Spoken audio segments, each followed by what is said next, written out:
हाँ ठीक है सब कुछ ठीक है। कैमरा ऊपर सारे लोग ठीक है तो कैमरे में अपने आप को दिखाएं, हाथ खड़ा करें अच्छे से। कैमरा पाइप से बाहर निकाल के वैसे दिखा दो। हाँ हो रहा है। कैमरे को पाइप से धीरे धीरे बाहर निकालें और सभी को दिखाएं। सब आ गया। हम लोग को दिखाएंगे सर। आगे आगे करना है सर। आगे कीजिए आगे केबल को। हाँ और ये वो आवाज़ और ये वो तस्वीरें जो 10 दिनों के बाद सिलकियारा की सुरंग में फंसे मजदूरों की सामने आई है। पहली तस्वीरें यहाँ पर सामने आई हैं इन मजदूरों की, और जो बहुत राहत पहुँचाने वाली है इनके परिवार वालों के लिए, खासकर क्योंकि 10 दिनों का लंबा वक्त हो चुका है जब से ये मजदूर फंसे हैं और इनको लेकर इनके परिजन जो थे वो लगातार चिंतित थे। लेकिन ये तस्वीरें, जो पहली तस्वीरें सामने आई हैं, उसने बहुत बड़ी एक राहत पहुँचाई है कि सभी मजदूर सुरक्षित हैं और उन मजदूरों को भी कहीं ना कहीं ढांढस बंधा है जो कहीं ना कहीं थोड़े निराश हो रहे थे। तो पिछले 10 दिनों से सुरंग में फंसे हैं, लेकिन अब तक बाहर निकलने का रास्ता जो है वो साफ हो नहीं पाया है। सुरक्षित निकालने के लिए केंद्र सरकार और राज्य सरकार की कई एजेंसियां लगातार जुटी हुई हैं और कई दिनों से कोशिशें जो हैं वो कामयाब नहीं हो पाई हैं। लेकिन अब उम्मीद की जा रही है कि थोड़ी तेजी आएगी और मजदूर जो है वो जल्द से जल्द बाहर आएंगे। पहली बार आज सुबह करीब 4 बजे इन मजदूरों का एक ये वीडियो जो है वो सामने आया है और ये वीडियो एंडोस्कोपी जो कैमरा होता है उसके जरिए तस्वीरें ली गई हैं। और अब जब ये तस्वीरें सामने आ गई हैं तो ये कहीं ना कहीं एक राहत पहुंचाने वाली तस्वीर है।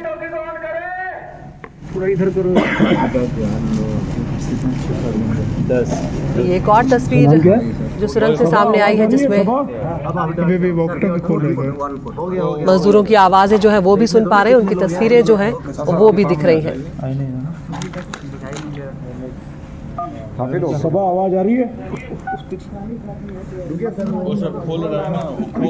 खोल रहा है ये वाला लो। तो वॉकी टॉकी जो है उसके जरिए मजदूरों से बातचीत की गई है और जो एंडोस्कोपी कैमरा होता है उसके जरिए इनकी तस्वीरें जो है वो सामने आई हैं और एक 6 इंच का पाइप जो है वो भी इन तक पहुंचा है और उसी की मदद से ये तस्वीरें ली गई हैं। और वो जो पाइप है उसके जरिए अब कुछ खाना और ज़रूरी सामान जो है वो इन तक पहुंचाया जाएगा। जैसे अब उम्मीद की जा रही है कि खिचड़ी, दलिया, इस तरह की चीज़ें जो हैं इन मजदूरों तक पहुंचाई जाएंगी ताकि थोड़ी उनमें भी और हिम्मत आए। एक बार के साथ समझा है।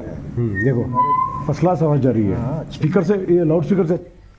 और हमारे सहयोगी किशोर रावत लगातार सिलकियारा में बने हुए हैं और किस तरह से कोशिशें जो की जा रही हैं उस पर लगातार वो नज़र भी रखे हुए हैं और वहाँ पर जो उनके परिजन हैं उनसे भी बात हुई। तो जो सुरंग में फंसे मजदूर हैं उनके वीरेंद्र जो मजदूर हैं उनके छोटे भाई से यहाँ पर किशोर रावत ने बातचीत की है। सुनते हैं उनका क्या कुछ कहना है।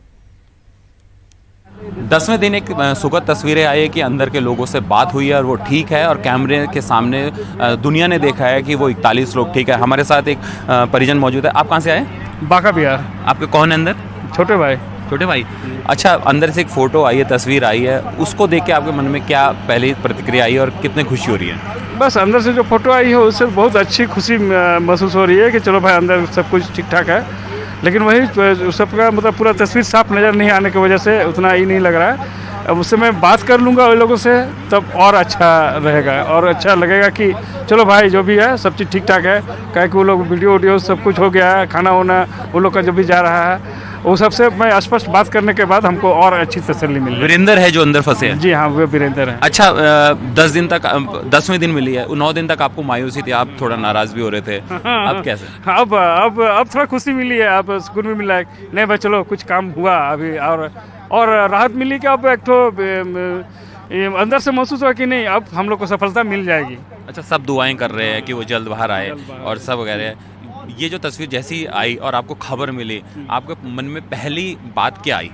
पहली बात है कि चलो भाई कम से कम सब अंदर तो बहुत सब कुछ ठीक ठाक है बस, और अंदर सब कुछ ठीक ठाक है तो भाई अब थोड़ा सा 1-2 दिन डिले भी होने से भी सब कुछ निकल जाएंगे, ये हमको उम्मीद जगी है। बहुत बहुत शुक्रिया। ये थे वीरेंद्र जी के जो अंदर फंसे हुए हैं, उनके भाई, इनके छोटे भाई है और कम से कम इनके लिए एक खुशी है, इनके चेहरे की खुशी आप देख सकते हैं कि किस तरीके से है। और शायद वो 41 लोग जब बाहर आएंगे तो ये उससे बड़ा त्यौहार इनके लिए और कोई नहीं होगा। सही बात। एनडीटीवी इंडिया के लिए सिलकियारा टनल से किशोर रावत। तो 10 दिनों के बाद ये पहली बार है जब मजदूरों की तस्वीरें आई हैं और वो सकुशल नजर आ रहे हैं। ये सभी को राहत पहुंचाया, तो हम अंदाजा लगा सकते हैं कि उनके परिजनों के लिए कितनी बड़ी राहत है। और वो उनके चेहरे से नजर भी आ रहा था, जो मजदूर वीरेंद्र हैं, उनके छोटे भाई से किस तरह की कोशिशें वहां पर की जा रही हैं। तमाम एजेंसियां लगी हुई हैं और अब क्या विकल्प जो है उसको अपनाया जा रहा है, उस बारे में ज्यादा जानकारी दे रहे हैं किशोर रावत। जो एक सुखद तस्वीरें आई है अंदर से, 10 दिन बाद जो लोग अंदर फंसे हुए थे 41 लोग, उनकी क्या हालत है, किस तरीके से वो अंदर है और अंदर का सिचुएशन क्या है, किस तरीके से वातावरण है। वो जो एंडोस्कोपिक कैमरे से जो तस्वीरें आई वो बेहद सुखद है। और सबसे बड़ी बात है कि वो 41 परिवार है, उनके लिए एक बहुत अच्छी खबर है कि कम से कम उन्होंने ये देखा कि उनके परिवारजन जो अंदर फंसे हुए हैं वो ठीक है।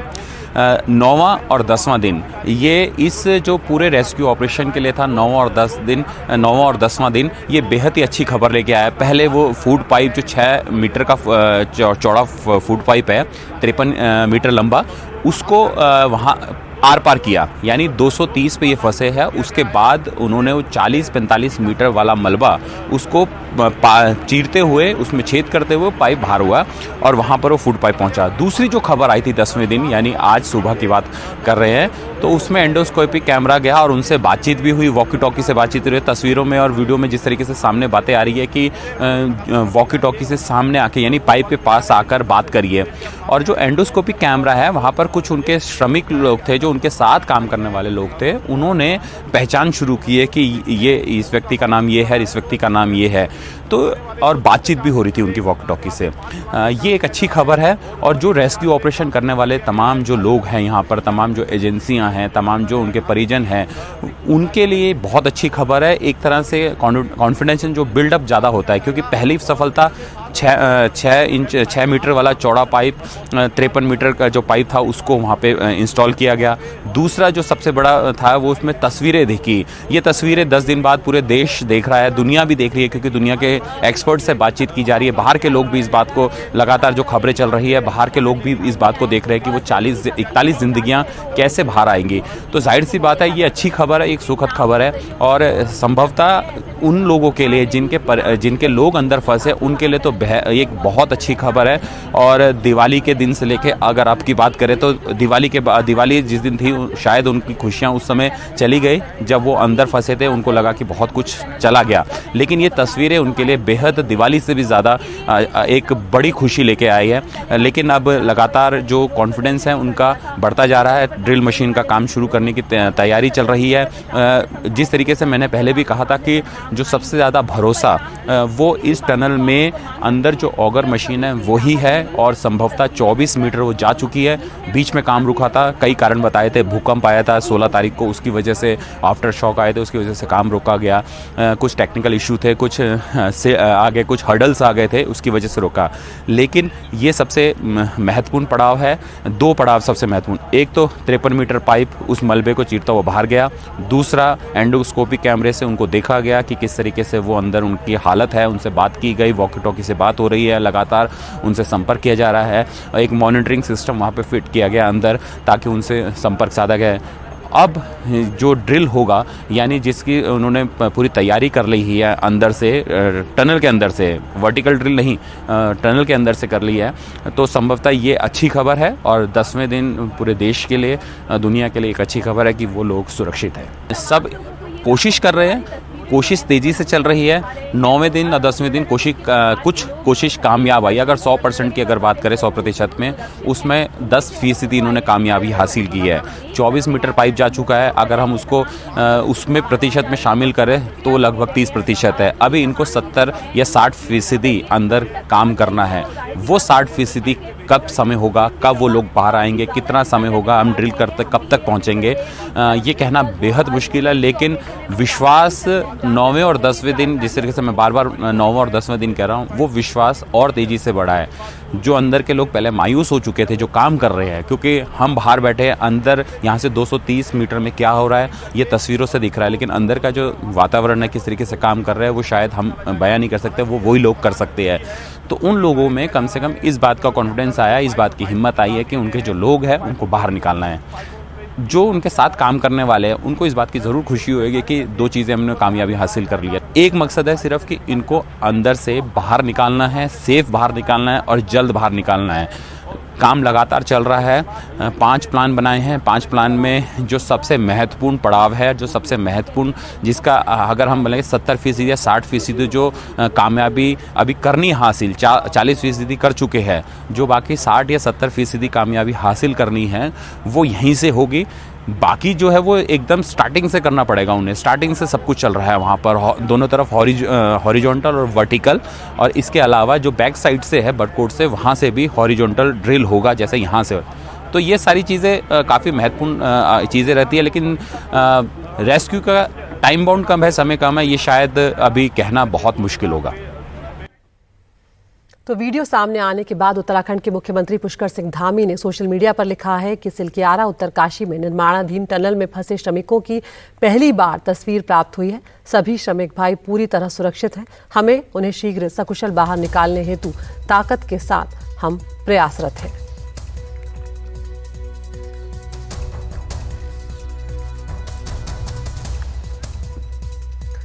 तो 41 मजदूर पिछले 10 दिनों से सुरंग में फंसे हुए हैं, लेकिन अभी तक उनके बाहर निकलने का रास्ता पूरी तरह से साफ नहीं है। कोशिशें लगातार की जा रही हैं। केंद्र सरकार, राज्य सरकार की एजेंसियां जुटी हुई हैं और मजदूरों को निकालने के लिए कुछ अंतर्राष्ट्रीय विशेषज्ञ जो हैं उन्हें भी यहां पर बुलाया गया है। पहाड़ों में बड़े निर्माण, सुरंग खोदने और ड्रिलिंग से जुड़ी 5 सरकारी एजेंसियों को भी मजदूरों को सुरक्षित निकालने का काम जो है वो सौंपा गया है। और इस बीच ताज़ा खबर की मजदूरों तक अब खाना पानी पहुंचाने के लिए जो छोटा पाइप है वो मलबे से होते हुए दूसरे छोर यानी कि मजदूरों तक पहुंचा दिया गया है। और इस पाइप को करीब 53 मीटर, जैसा कि हमारे सहयोगी भी बता रहे थे, 53 मीटर का ये पाइप है और मलबे के भीतर से दूसरी ओर ये पहुंच चुका है। इसके जरिए अब खाने का जो ज़रूरी सामान है वो मजदूरों तक पहुंचाया जा सकेगा, क्योंकि अभी तक उन तक सूखे मेवे और मुरमुरे जैसी चीज़ें पहुंचाई जा रही थी, लेकिन अब आज से खिचड़ी और दलिया जैसी चीज़ें जो हैं वो मजदूरों तक पहुंचाई जाएगी, जो उनके शारीरिक और मानसिक दोनों स्वास्थ्य के लिए बेहद ज़रूरी है। और इसी पाइप के जरिए मजदूरों तक बोतल में भरकर अब खिचड़ी जो पहुंचाई गई है वो तस्वीरें भी हम आप तक पहुंचा रहे हैं। और अब आपको एक एनिमेशन के जरिए समझाते हैं कि आखिर इस सुरंग की स्थिति क्या है, वहां पर हालात क्या हैं। सिलकियारा की ओर से ये सुरंग 2 किलोमीटर और 350 मीटर तक खुद चुकी थी, लेकिन दिवाली की सुबह सिलकियारा में मुहाने से करीब 200 मीटर अंदर इस सुरंग का करीब 53 मीटर का हिस्सा जो है वो अचानक धंस गया, जिससे मजदूर जो अंदर काम कर रहे थे वो वहीं फंस गए, जिन तक पाइपों के जरिए ऑक्सीजन, पानी और खाने के पैकेट जो हैं वो पहुंचाए जा रहे थे। और अब इस काम के लिए एक 6 इंच का एक और पाइप जो है वो मजदूरों तक पहुंच गया है। इस सुरंग का दूसरा मुहाना बड़कोट नाम के कस्बे की ओर खुलता है और बड़कोट की ओर से करीब 1.25 किलोमीटर लंबी सुरंग जो है वो खुद चुकी थी और बीच में करीब आधा किलोमीटर ही सुरंग बननी अभी बाकी है। लेकिन सुरंग को अंदर से मजबूत करने का काम ही अभी चल रहा था और इस बीच में ये जो हादसा है ये पेश आया है। और अब सबसे पहली प्राथमिकता इन मजदूरों को निकालने की है।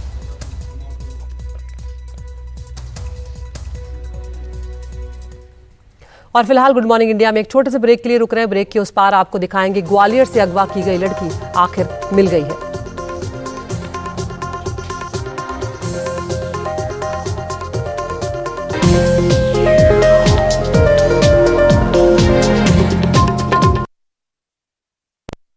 और ग्वालियर से तस्वीरें हमने आपको दिखाई थी जब कल एक लड़की को दिन दहाड़े किस तरह से सब लोगों के सामने अगवा कर लिया गया था। अब यहाँ पर एक राहत की खबर यह है कि इस युवती को अब बरामद कर लिया है पुलिस ने। एक लॉज में ये युवती मिली है। इसके अलावा पुलिस को दोनों आरोपी जो हैं वो भी मिल गए, उन्हें भी गिरफ्तार कर लिया है और इन्हें पुलिस ने गुनाह से गिरफ्तार किया है।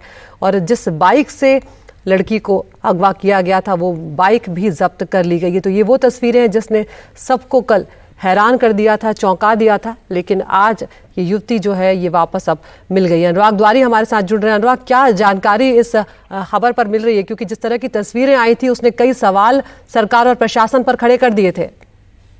बिल्कुल अदिति, ग्वालियर में जब सोमवार सुबह लगभग 9 साढ़े 9 बजे के आसपास 19 साल की छात्रा को अगवा कर लिया गया दिन दहाड़े झांसी रोड थाना क्षेत्र में, ये चंद्रवदनी पेट्रोल पंप के बाहर 30 सेकंड में मात्र आप देखिए कि कैसे जो ये बच्ची आई थी अपने चाचा के पास, चाचा चाची के साथ, उनके नए घर में गृह प्रवेश था 23 नवंबर को। और जैसे ही वो पेट्रोल पंप में वॉशरूम की तरफ बढ़ी तभी पीछे से बाइक सवार आए और उसको पकड़ कर ले गए। उस वक्त चाचा चाची बस से सामान उतारने की कोशिश कर रहे थे, लेकिन पेट्रोल पंप पर बहुत सारे लोग थे, फिर भी किसी ने उनको रोकने की कोशिश नहीं की। लेकिन बाद में ये दरअसल बरा गांव की रहने वाली है। तो एक आरोपी भी उसी गांव का है। वो जब लौट कर अपने गांव आया तो तब तक पुलिस ने जो सीसीटीवी फुटेज थी वो निकाल ली थी, कई संदिग्धों से पूछताछ की थी, घर वालों ने भी कुछ शक जताया था। तो उससे पूछताछ की, राघवेंद्र कुशवाहा नाम है, उससे जब पूछताछ की तो फिर सुराग मिला कि ग्वालियर के लॉज में ये दोनों हो सकते हैं। फिर पुलिस वहां ग्वालियर के लॉज में पहुंची और उसे बरामद कर लिया। जो मुख्य आरोपी है रोहित कुशवाहा, उसको भी गिरफ्तार कर लिया गया है। जी, शुक्रिया अनुराग इस तमाम जानकारी के लिए। तो दोनों आरोपी अब गिरफ्तार कर लिए गए हैं और युवती भी अब अपने परिवार वालों के पास पहुंच गई है। नमस्कार, आज एक खास मुलाकात में हमारे साथ है गजेंद्र सिंह जी शेखावत। गजेंद्र जी, थैंक यू वेरी मच, आपने समय निकाला है। बहुत बहुत कैंपेन हेक्टिक है। गजेंद्र जी, राजस्थान के चुनाव में कुछ ही दिन रह गए हैं।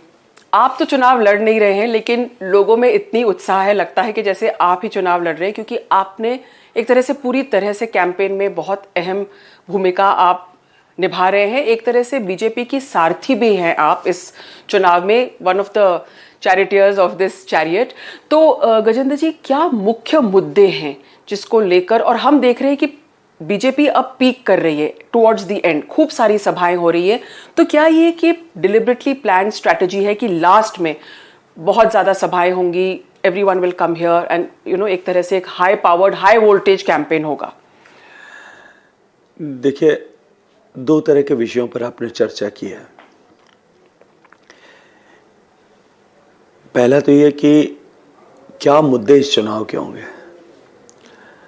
मैं लगभग पिछले 30 साल से ज़्यादा समय से राजस्थान की राजनीति को, राजस्थान के चुनावों को बहुत गहराई के साथ में देखा, समझा है और काम किया। सामान्यतया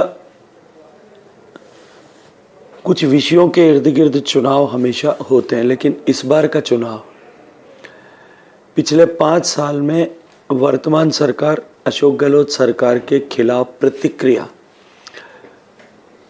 जो विश्वासघात किसानों के साथ हुआ, युवाओं के साथ हुआ, महिलाओं के साथ हुआ, सामान्य उपभोक्ताओं के साथ हुआ, संविदा के कर्मचारियों के साथ हुआ, उस विश्वासघात से पीड़ित होकर के अपने साथ धोखा हुआ है ये मानते हुए सभी वर्ग संवर्ग के लोग इस वर्तमान सरकार को अपदस्थ करने, उखाड़ करके फेंकने के लिए पूरे कमिटमेंट के साथ में जुड़े हैं। ऐसा मैंने पहली बार देखा है कि पूरे समाज ही एक साथ सरकार को बदलने के लिए मुखर होकर के खड़ा हुआ। सर, वो इतनी सारी गारंटी, मैंने 2014 का चुनाव भी देखा है, 2019 का चुनाव भी, दोनों चुनाव मैंने खुद लड़े। जब जनता माननीय मोदी जी को प्रधानमंत्री बनाने के लिए पहली बार और दूसरी बार मोदी जी के किए गए कामों के आधार पर मोदी जी को प्रचंड बहुमत के साथ एक बार फिर प्रधानमंत्री बनने का आशीर्वाद देने का मानस के साथ में चुनाव के मैदान में थी, लेकिन उन दोनों चुनाव में भी जनता इतनी वोकल नहीं थी। अब की बार मुखर होकर के जनता को, भारतीय जनता पार्टी को सरकार में लाने और कांग्रेस को सरकार से उखाड़ने के लिए लगी है। पर सर, ये कैसे है? क्योंकि हम देख रहे हैं कि कांग्रेस तो बहुत ज्यादा गारंटीज और सोशल वेलफेयर स्कीम्स को लेके आ रही है, वो उसी के बलबूते पे रिपीट करना चाह रही है। देखिए, मैं दो बातें इसमें भी कहना चाहता हूं कि 2013 का चुनाव इसी तरह से कांग्रेस पार्टी सरकार में थी, माननीय मुख्यमंत्री अशोक गहलोत थे। उन्होंने सुनियोजित रूप से अपने आप को देश में मुख्यमंत्री नंबर 1 घोषित करवाया। सारे media platforms, may be it is electronic media और द सोशल मीडिया, जितना कितना उस समय पेनिट्रेशन कांग्रेस का था, और प्रिंट मीडिया, इन तीनों पर बहुत शिद्दत के साथ प्रचारित करवाया गया। फिजिकल होर्डिंग पूरे स्टेट में हर गली मोहल्ले में लगाए गए। अनेक तरह की योजनाएं प्रारंभ की गई उस समय, फ्री बिजली की, फ्री चिकित्सा की योजना और फ्री टेस्ट की योजना और बिजली की योजना, अनेक तरह की योजनाएं घोषित की गई। लेकिन राजस्थान की जनता मानस बना चुकी थी। कांग्रेस 21 सीट पर सिमट करके रह गई थी। दूसरा विषय ये कि किसी भी सरकार को अपने फैगेंड पे, अंतिम चरण में इस तरह की घोषणाएं, इस तरह की लोक लुभावने वादे, इस तरह की फ्रीबीज पर क्यों जाना पड़ता है, इस तरह की गारंटीज अंततः क्यों देना पड़ती? वो इसलिए कि वो सरकार ये जानती है कि 4.5 साल तक वो डिलीवर करने में फेल हो गए। तब उनको आखिरी पड़ाव पर आकर के इस तरह की लोक लुभावन घोषणाएं करके अपनी खिसकती हुई ज़मीन को वापस बचाने के लिए प्रयास करना पड़ता, और ठीक वही अशोक गहलोत सरकार ने किया। लेकिन क्योंकि किसानों के साथ इतना बड़ा धोखा हुआ था, युवाओं के साथ इतना बड़ा धोखा हुआ था, और एक बार धोखा खाए हुए लोग राजस्थान में, जैसा हिंदी में कहते हैं कि दूध का चला छाछ को भी फूंक मार करके पीता है, अब की बार विश्वास करने को तैयार नहीं था। और उसके बाद कोड में खाज ये है कि महंगाई राहत शिविर के नाम पर जितने वादे किए थे वो धरातल पर खोखले साबित हुए, वो धरातल पर किसी तरह का इम्पैक्ट नहीं बना पाए, इसलिए 7 गारंटी स्कीम्स लाई गई। अब उन 7 गारंटी स्कीम्स को अगर देखो तो कई बार हास्यास्पद लगती हैं। 500 रुपये में सिलेंडर देंगे, जबकि 600 रुपये में भारत सरकार पहले सिलेंडर देना ऐसा तय कर चुकी है। मोदी जी 500 रुपये की सब्सिडी ऑलरेडी दे रहे हैं। उसके बाद में इन्होंने घोषित किया कि हम बच्चों को कॉलेज में जो आएंगे उनको हम लैपटॉप्स और टैबलेट्स देंगे। पिछले 5 साल से जो स्कीम एग्जिस्टिंग थी कि जो स्कॉलर स्टूडेंट हो उनको लैपटॉप और आईपैड्स मिलने चाहिए, ऐसे 85,000 बच्चे आज भी इंतजार कर रहे हैं जिनको 5 साल गुजर गए अभी तक नहीं मिले। राजस्थान के दुग्ध उत्पादक जो सरस डेयरी को दूध देते हैं, सरकार के आदेश के कारण से डेयरीज जितनी भी हैं सरस की, वो अपना एसएनएफ जो सॉलिड मिल्क फैट या जिसको पाउडर कहते हैं हम दूध का, जब बहुलता में प्रचुरता में दूध आता है सीजन के समय में, तब डिमांड कम होती है तो या तो घी में कन्वर्ट करती है डेयरी या मिल्क पाउडर में कन्वर्ट करती है। सरकार की अनुमति से मिल्क पाउडर मार्केट में बेचती है। सरकार ने आदेश दिया कि आप मिल्क पाउडर नहीं बेचेंगे क्योंकि हम स्कीम ला रहे हैं ताकि बच्चों को स्कूल में जो है हम दूध दे सकें। न तो वो स्कीम आई न दूध खरीदा गया। आज राजस्थान की सारी डेयरी जो है they are sitting on the heap of milk powder, और उसका नतीजा क्या है? दुग्ध उत्पादक को पिछले 4 महीने 5 महीने से पेमेंट नहीं हो रहा है। सरकार को ये चिंता नहीं है कि वो कहाँ से चारा ला रहा होगा, कहाँ से पशु आहार खरीद रहा होगा, कैसे उसका जीवन चल रहा होगा। और आपने घोषित कर दिया कि अब हम 2 रुपए किलो में गोबर खरीदेंगे। आप दूध का पैसा नहीं दे पा रहे हो, गोबर खरीदेंगे ऐसा वादा कर रहे हो। सरकार ने वादा किया कि हम किसान को फ्री बिजली देंगे, जब जरूरत पड़ी तब बिजली नहीं दे पाए।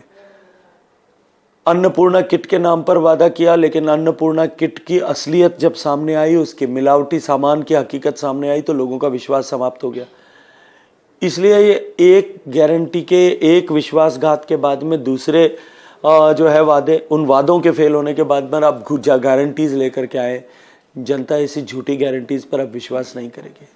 तो मुख्यमंत्री आप पे आरोप लगाते हैं कि आपने ये सब बात करी, लेकिन आप ईस्टर्न कनाल, राजस्थान ईस्टर्न कनाल प्रोजेक्ट नहीं लेके आए जल शक्ति मंत्री होते हुए, और वो मुद्दा वो ईस्ट राजस्थान में खासकर उठा रहे हैं। देखिए, मुझे लगता है कि कांग्रेस अब मुद्दे से भाग रही है।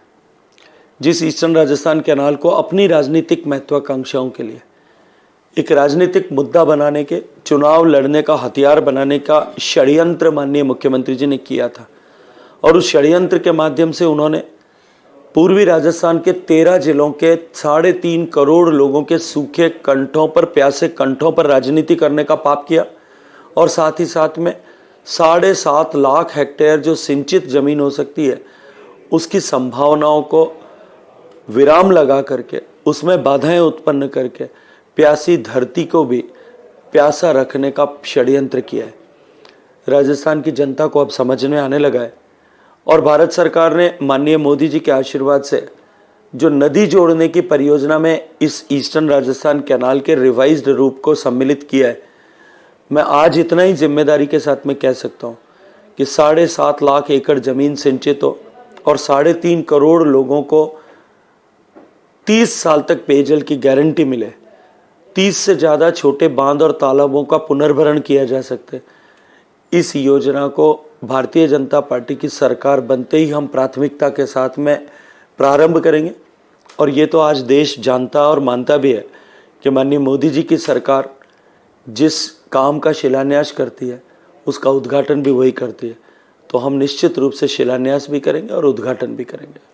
सर, थोड़ा आपसे मैं कुछ पर्सनल सवाल पूछना चाहती हूँ। आपने बॉर्डर एरियाज़ में शुरुआत में अपने जीवन में बहुत काम किया, जब आप एक्चुअली फुल फ्लेज राजनीति में आए उससे पहले, तो आपने क्या एक्सपीरियंस वहाँ पे लिया राजस्थान के जो बॉर्डर एरियाज़ थे, और उससे उसका अनुभव आपको कैसे मिला है राजनीति में? देखिए, छात्र संघ से की राजनीति से मैंने अपना सामाजिक जीवन प्रारंभ किया था।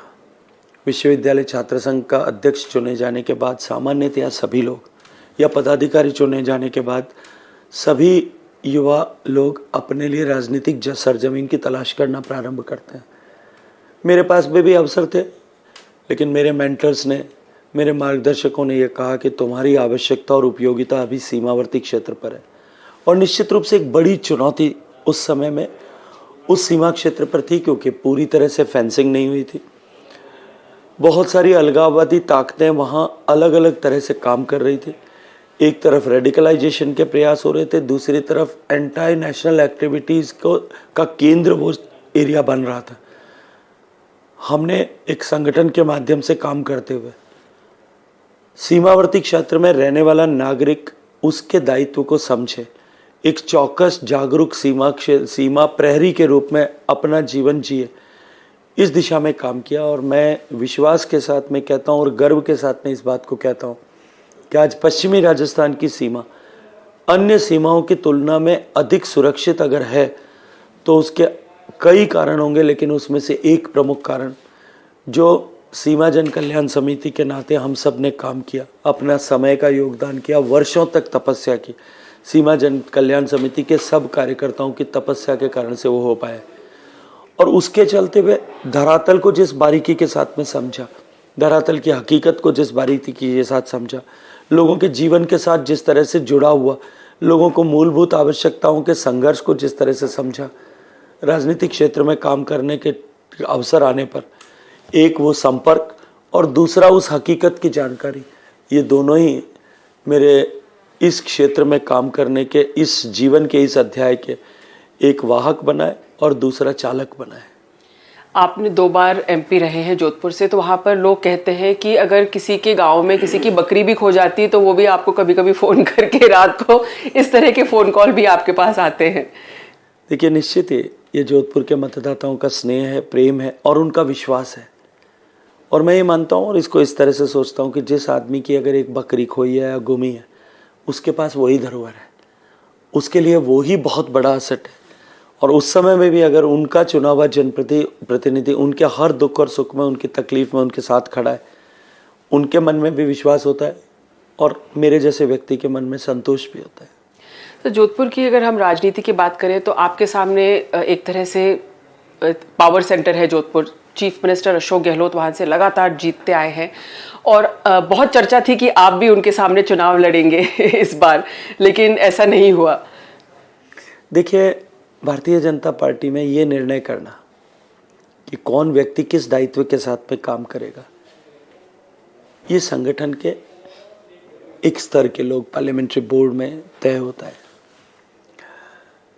भारतीय जनता पार्टी एक ऐसा दल है जिसकी विचारधारा प्रारंभ से है कि हमारे लिए देश प्रथम, दल द्वितीय और व्यक्ति तीसरे पायदान, अंतिम पायदान पर आता है। देश के हित में क्या है और दल के हित में किस व्यक्ति की कहाँ उपयोगिता हो सकती है, ये निर्णय पार्टी के वरिष्ठ लोग पार्लियामेंट्री बोर्ड में बैठ करके करते हैं और लोकतांत्रिक तरीके से करते हैं।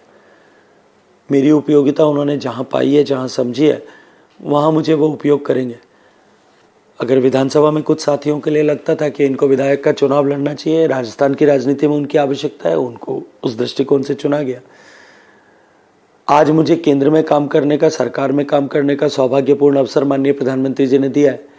कल संगठन ये तय करे कि मेरी आवश्यकता संगठन में है, शायद हो सकता है वहाँ मेरी कोई भूमिका हो सकती है। और इससे आगे बढ़ करके भी मैंने तो कई बार कहा है कि मैं जिस विचार परिवार से आता हूँ, जिस परिवार ने मुझे पहले सीमावर्ती क्षेत्र में भेजा था, बाद में मुझे राजनीतिक क्षेत्र में भेजा, अगर परिवार तय करे कि आज मेरे जैसे किसी कार्यकर्ता का उपयोग समाज के किसी अन्य क्षेत्र में हो सकता है, चाहे वो सेवा का क्षेत्र हो सकता है, शिक्षा का क्षेत्र हो सकता है, जो है घर वापसी का, परावर्तन का क्षेत्र हो सकता है, वनवासी कल्याण परिषद का क्षेत्र हो सकता है, विद्यार्थियों के बीच में काम करने का क्षेत्र हो सकता है, ऐसे किसी भी क्षेत्र में जाने के लिए अगर वो मुझे उपयुक्त समझें, वो देश के लिए और दल के लिए हितकारी है, तो मैं इसी खुशी के साथ, इसी ऊर्जा के साथ, इसी उत्साह के साथ में, इसी मनोयोग के साथ मैं वहाँ भी काम करूँगा।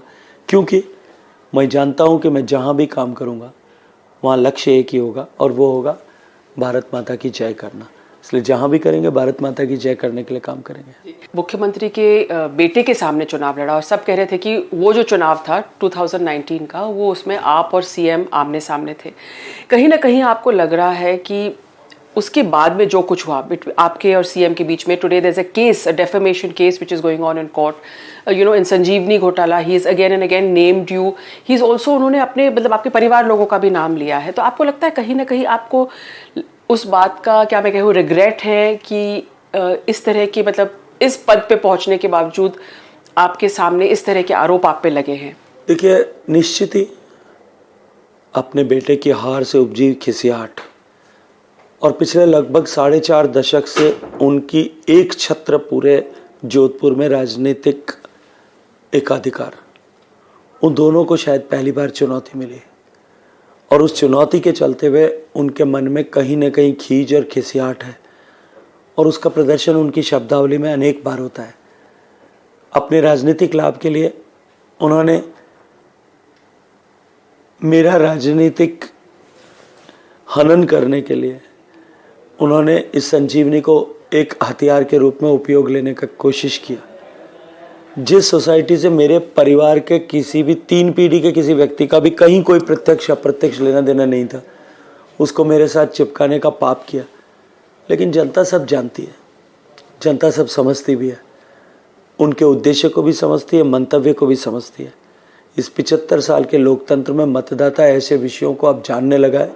मुझे लगता है कि शायद गहलोत साहब इस बदली हुई मानसिकता को नहीं पहचान पाए, इसीलिए उन्होंने अपने बेटे को चुनाव में, उस चुनाव में जब देश की जनता नरेंद्र मोदी जी को प्रधानमंत्री बनाने के लिए पूरे ताकत के साथ में जुटी थी, वो नहीं पहचान पाए, इसीलिए गलती कर बैठे और उस गलती की सज़ा आज भी उनके मन में कहीं ना कहीं होगी।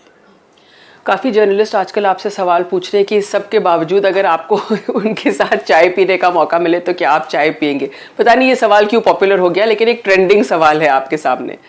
देखिए, मैंने तो पहले भी कई बार कहा है कि मेरी कोई व्यक्तिगत फेमिनिस्ट नहीं है, कोई लड़ाई भी नहीं है। और वैसे भी हम जिस शहर से आते हैं वो शहर अपनायत का शहर है के नाम से ऐसा जाना जाता है, प्रेम और प्रीति और संबंधों का शहर ऐसे दृष्टिकोण से जाना जाता है। तो मैं तो आज तो ये कहूँगा कि अब ये तय हो गया है कि अशोक गहलोत साहब सरकार से बाहर जाने वाले। ये तय हो गया है कि अब जिस तरह का परिदृश्य कांग्रेस में और जो मैं समझता हूँ, जितना समझता हूँ, पहले जब कभी भी वो सत्ता से बाहर हुए, चाहे वो 2003 में हुए होंगे, चाहे वो 2013 में हुए होंगे, राजस्थान के मुख्यमंत्री की कुर्सी से उतरते ही उन्होंने दिल्ली में कांग्रेस पार्टी के संगठन में बड़ी कुर्सी किसी न किसी तरह से हथियाई और उसमें उसके आधार पर दिल्ली में रह करके अपने राजनीतिक जीवन को आगे चलाया। लेकिन आज जिस तरह की परिस्थितियां हैं, अब की बार जब वो सरकार से बाहर निकल रहे हैं, निकलने के बाद में अब उनको दिल्ली में भी जगह नहीं मिलेगी और जब उनके पास में शायद उन दोनों परिस्थितियों के कारण से बहुत सारा फ्री टाइम होगा, तब वो मुझे एक दिन ज़रूर चाय पीने के लिए बुलाएंगे। मैं उसका इंतज़ार भी कर रहा हूँ, क्योंकि उनके जैसे अनुभवी आदमी से, उनके जैसे जादूगर से कि कहीं भी नाम न होते हुए वो मुख्यमंत्री 3-3 बार बन गए। चेहरे की बात कांग्रेस पार्टी करती है कि बीजेपी चेहरा ढूंढ रही है और माननीय प्रियंका जी कहती हैं कि प्रधानमंत्री पूरे राजस्थान में घूम करके चेहरा ढूंढ रहे हैं। उनके यहाँ अभी चेहरा डिसाइडेड नहीं है और उनके यहाँ पिछले 3 चुनाव में जो चेहरा था वो चेहरा खो गया और जादूगर आ गया। तो मैं तो उनकी जादूगरी सीखने के लिए उनके पास में ज़रूर जाऊंगा कि उनसे राजनीति के कुछ जादूगरी के गुण उनसे सीख सकूं। कुछ दिन पहले आपने किसी के साथ कॉफ़ी भी पिया था, आप वसुंधरा जी को मिलने गए थे और बताया जाता है कि आप दोनों ने कॉफ़ी पिया। तो काफ़ी कुछ अभी कहते हैं ना कि T diplomacy and coffee diplomacy, तो आपको लगता है कि कहीं कुछ मन मुटाव हुआ हो या क्या चर्चा हुई उस over that cup of coffee? देखिए, मुझे लगता है कि वो सामान्य शिष्टाचार की भेंट थी। वसुंधरा जी हमारी भारतीय जनता पार्टी की वरिष्ठ नेता हैं, 2 बार हमारी मुख्यमंत्री भी रही हैं, पार्टी की राष्ट्रीय उपाध्यक्ष भी हैं। उन्होंने मुझे निमंत्रित किया था कि गजेंद्र आओ हम सब बैठ के साथ चाय पीते हैं, हम दोनों बैठ के कुछ बातें करते हैं। मैं गया था, हमने साथ बैठ के कॉफ़ी भी पी और निश्चित रूप से ये तय है और सत्य भी है कि 2 राजनीतिक क्षेत्र में काम करने वाले लोग मिलेंगे तो वो कोई हनुमान चालीसा का पाठ तो नहीं करेंगे, न कोई वो रामचरितमानस की किसी चौपाई को रिसाइट करेंगे। तो राजनीतिक विषयों पर बात हुई, चुनाव का समय है तो लाजिमी था उन विषयों पर बात होना। हमारी चर्चा हुई, स्वस्थ चर्चा हुई, किस तरह से भारतीय जनता पार्टी को विजयी बनाया जा सकता है, किस तरह से भारतीय जनता पार्टी की विजयश्री को और अधिक व्यापक बनाया जा सकता है, किन विषयों पर काम करके हम भारतीय जनता पार्टी की संभावनाओं को और ज़्यादा प्रबल बना सकते हैं, इन सब विषयों पर हमने चर्चा की। गजेंद्र जी, 2 बार उनको सीएम फेस डिक्लेयर किया, थर्ड इलेक्शन में ऐसा क्या हुआ है कि वसुंधरा राजे को सीएम फेस नहीं डिक्लेयर किया है पार्टी ने? देखिए, भारतीय जनता पार्टी में जैसा मैंने कहा कि इन सब निर्णयों का एकाधिकार जो है वो पार्लियामेंट्री बोर्ड के पास होता है। पार्लियामेंट्री बोर्ड ने तय किया है। 3 बार से 4 बार से मुख्यमंत्री शिवराज सिंह जी थे मध्य प्रदेश में, अब की बार वहाँ भी फेस डिक्लेयर नहीं किया, तो मुझे लगता है कि बड़ा प्रश्न तो वहाँ होना चाहिए। इसलिए भारतीय जनता पार्टी में इस तरह की परंपराएं नहीं है। भारतीय जनता पार्टी में इस तरह का कोई लिखित अलिखित कानून भी नहीं है कि कौन कौन किस विषय पर, किस पद पर, किस दायित्व के साथ काम करेगा। अगेन मैं वहीं आ जाऊंगा कि जिस दल के और देश के हित में जहां जिस व्यक्ति की उपयोगिता होगी वहां उस व्यक्ति को दायित्व मिले।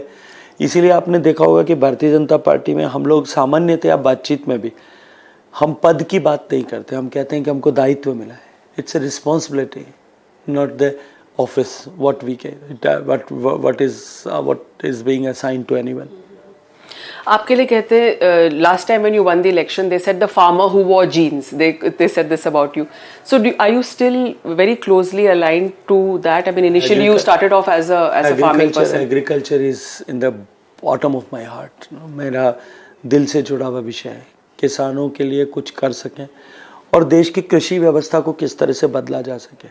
मैं सौभाग्यशाली हूँ कि मुझे देश के कृषि मंत्री के नाते काम करने का अवसर मिला और माननीय प्रधानमंत्री जी ने मेरे रुचि के विषय के साथ में मुझे काम करने का अवसर दिया। देश के किसान की और कृषि क्षेत्र की चुनौती को समझ करके किसी ने यदि एक साथ भारत की कृषि अवस्था को, कृषि क्षेत्र को परिवर्तित करने के लिए काम किया है, क्योंकि भारत परंपरागत रूप से पिछले कई दशकों से, आज़ादी के समय से, आज़ादी के पहले से और आज़ादी के बाद में भी फूड डेफिसिट नेशन था। So our approach to look towards agriculture was production centric. लेकिन कालांतर में देश के किसान की मेहनत से और कृषि क्षेत्र में काम करने वाले वैज्ञानिकों के परिश्रम से, सिंचाई का संसाधन बढ़ने के चलते हुए, उन्नत तकनीकी आने के चलते हुए देश में प्रोडक्शन बढ़ा। आज हम दुनिया के टॉप 10 एग्रीकल्चर प्रोड्यूसिंग कंट्रीज़ में, हम सबसे ज़्यादा खाद्यान्न पैदा करते हैं, सबसे ज़्यादा दलहन पैदा करते हैं, सबसे ज़्यादा खाद्य तेल पैदा करते हैं, हम सबसे ज़्यादा कपास पहले या दूसरे नंबर पे रहते हैं, हम सबसे ज़्यादा दूध पैदा करते हैं, सबसे ज़्यादा शुगर केन और शुगर पैदा करते हैं। ऐसी परिस्थिति में जब हम ये ट्रांसफॉर्मेशन कर रहे थे, जब देश फूड डेफिसिट से फूड सफिशिएंट और फूड सफिशिएंट से फूड सरप्लस के रास्ते पर चला, तब हमको अपने पॉलिसीज़ में जिस तरह का ट्वीक करना था, चेंज करना था, तत्कालीन सरकारें वो नहीं कर पाई। उसके कारण से एग्रीकल्चर सेक्टर में ये चुनौती खड़ी हुई और अभिनंदन है देश के प्रधानमंत्री ने पहली बार प्रोडक्शन सेंट्रिक अप्रोच से एग्रीकल्चर सेक्टर को देखने का नज़रिया प्रॉफिट सेंट्रिक बनाया। बिल्कुल। सो मेरा लास्ट सवाल है बिफोर आई एंड। राजस्थान ने कई मुख्यमंत्री देखे हैं। Somebody was from the police, Bhairav Singh ji was actually from the police force. We had a Maharani, we had अ जादूगर। एंड आपको लगता है कि the farmer who wore jeans is one of the strong contenders for chief minister Rajasthan में? आप मुख्यमंत्री का चेहरा है, ऐसे सब लोग कह रहे हैं। मैंने तो पहले भी आपसे कहा है कि ये निर्णय करने का न तो मेरा अधिकार है और मैंने कभी जीवन में किसी भी क्षेत्र में काम करते हुए कल क्या होगा या कल क्या होना है इसको देख करके काम नहीं किया। मैं तो वर्तमान में जीता हूँ, आज में जीता हूँ। मैं आज अपने दल और देश के लिए क्या काम कर सकता हूँ, अपने समाज के लिए क्या काम कर सकता हूँ, मैं सिर्फ उसी में जीता हूँ और मैं उसमें खुश रह करके जीता हूँ। सर, आप सक्सेसफुल पॉलिटिशियन हैं, थोड़ा सा एक चीज़ बताइए, आप पर्सनल आपकी हॉबीज़ क्या हैं? देखिए, संगीत सुनना, क्लासिकल म्यूज़िक सुनना, भजन सुनना, लोगों से संवाद करना, चर्चाएं करना, युवाओं के साथ बातें करना, किताब पढ़ना, साहित्य पढ़ना, इन सब विषयों में मेरी रुचि है। मैंने सुना आप खाना भी बहुत अच्छा खाना बनाना, दिखाना, खिलाना अच्छा। और देश भर में घूमना, देश और दुनिया में। और मैंने पूरे हिंदुस्तान को ड्राइव करके 3 बार ट्रैवल किया है। अच्छा, खुद? इसलिए खुद ड्राइव करके अपने परिवार के साथ में। तो और अगर मैं इस राजनीतिक क्षेत्र में आने के बाद भी व्यस्तताओं के चलते हुए अगर कुछ चीज़ों को मिस करता हूँ तो यही सारी चीज़ें हैं जिनको मैं सोचता हूँ कि उनके कारण से एक रिक्तता कहीं ना कहीं जीवन में आएगी। तो सर जब चुनाव खत्म हो जाएगा तो आप कुछ बना के हमको जरूर खिलाइएगा। जरूर, स्वागत है। बहुत बहुत शुक्रिया हमसे बातचीत करने के लिए। तो गजेंद्र सिंह शेखावत, खास मुलाकात NDTV के साथ।